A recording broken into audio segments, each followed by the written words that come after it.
పిల్లలు హెల్తీగా పెరగాలన్నా, పెద్దవాళ్ళు బరువు తగ్గాలన్నా, జుట్టు సమస్య లేకుండా ఉండాలన్నా మన డైలీ లైఫ్లో ప్రోటీన్ చాలా అవసరం. మనం ప్రతిరోజు తీసుకునే డైట్లో మన బాడీకి కావాల్సిన పోషకాలు అందుతున్నాయా అన్న విషయం మనకు తెలియదు. అందుకే ఇప్పుడు మనం protein powder or biotin powder or లడ్డూని ఇంట్లోనే ఎలా సింపుల్గా తయారు చేయాలో చూద్దాం. స్కూల్కి వెళ్ళే పిల్లల నుండి ఇంట్లో ఉన్న పెద్దవాళ్ళ వరకు కూడా దీన్ని తీసుకోవచ్చు, ఎలాంటి సైడ్ ఎఫెక్ట్స్ లేకుండా. ముందుగా ఒక స్టవ్ పైన మందపాటి కడాయిని వేడి చేసుకొని దీంట్లో మనం తీసుకున్న ఈ డ్రై నట్స్ ఇంకా ఫ్లేక్స్ సీడ్స్ అన్నీ 2 నిమిషాల వరకు వేడి చేసి లైట్గా పక్కన పెట్టి చల్లార్చుకోవాలి.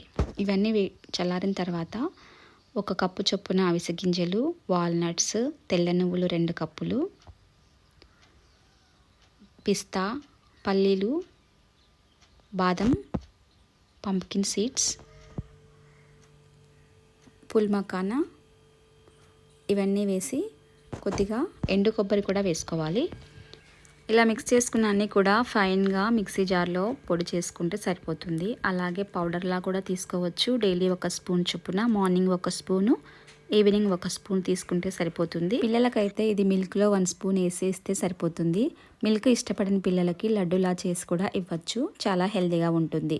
స్కూల్కి వెళ్ళే పిల్లల నుంచి ఇంట్లో ఉన్న పెద్దవాళ్ళ వరకు కూడా అందరికీ ఎంతో హెల్తీ లడ్డు ఇది.